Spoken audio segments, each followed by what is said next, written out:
Now, you know what's amazing is this is actually concrete. I mean, these guys are in here laying this on this floor, which, you know, look at this. Just know that no other contest in the history of action sports, no X Games, no Dew Tour, no one has ever spent the money or the time to build a full, real concrete course. Like, the sport evolved inside that urban environment. This is more replicating a handrail in Century City, Los Angeles. This is like a schoolyard outside of Scottsdale. You know what I mean? It's like taking these, like natural architecture will form something that makes it perfectly skatable. And basically what we're doing is we're creating what's skatable. You'll never find anything like that in the natural streets or a skate park. This is all built one of a kind, each and every one of these stops. And the beauty about it is I would equate it to how, like, they would talk about golf courses, right? And a golf course just playing incredibly difficult because the greens are extra fast and the fairways are so long, you know. And it's like what this course, this particular one is everything's super big and really hard to skate. So it's going to really change the dynamic and the style of the skating that's going to happen at this event than the other events. How'd you get them to buy in? And when I say that is, I mean, no matter where you go, once you get to it, so you mentioned it yourself, they're earning millions of dollars, and they're coming together to say, you know what, I know what you're talking about, I want to be a part of that. It's because I've done so much work, I'm from the sport, and I have created, it's so innovative, but yet makes so much sense to not only the pro skateboarders because they want something like this so bad, but to the sponsors and to my partners and people that I'm with, like, that are just like, this is the future of our sport. And the reality of it is skateboarders, you know, don't really want to be mixed into they don't want to be action sports. Skateboarders want to be skateboarding, and they want to walk into this world. You know, look at this. This is like, we're inside jobbing.com arena in this giant, like, when the crowd's going and these guys are putting it down for 150,000.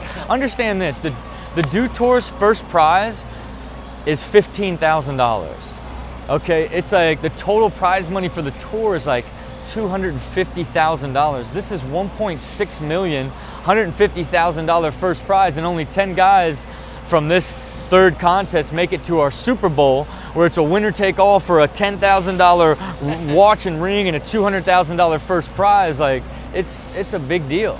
Is the dream, because you talked about this already, look, we're in jobbing.com arena, but is the dream when that little 10-year-old, 8-year-old then comes in here and says to you, hey bud, I was sitting in that seat when I saw P-Rod win the whole thing, or when I saw you turn around and make sure it happened. You just gave me chills. You just gave me chills. You put so much passion in it.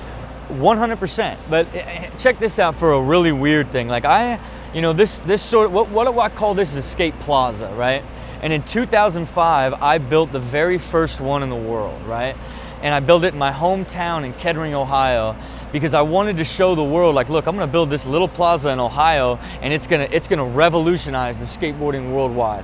Now, before it opened, there was like an 11-year-old kid who skated the biggest section and was doing tricks down the biggest section. I was just like, man, who is this little kid?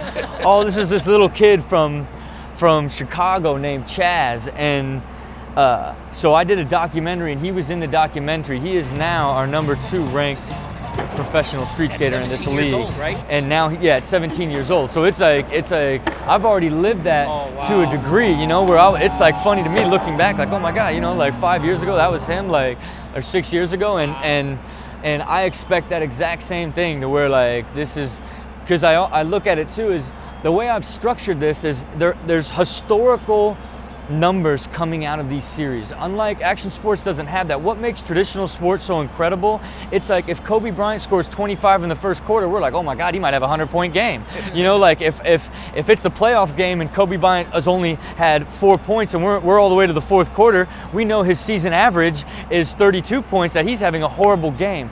And all of that data, from average landed scores to consistency ratings to highest scores, all of that is in this format and competition I'm created. So I'm building historical numbers, and not only easily understandable stuff where you can say, like, oh, Ryan Sheckler, he got eliminated in the first section, but he was clearly off his game this week, and he usually skates with a 6.5 average, and he was at a 4.4. He just wasn't on this weekend. It's all that same stuff that eventually fans will be educated with the same way you know about baseball statistics with batting percentages and ERAs, because it's been around you your whole life, you know, and I'm basically developing all that stuff that will lay the foundation for what this sport is for the next 100 years.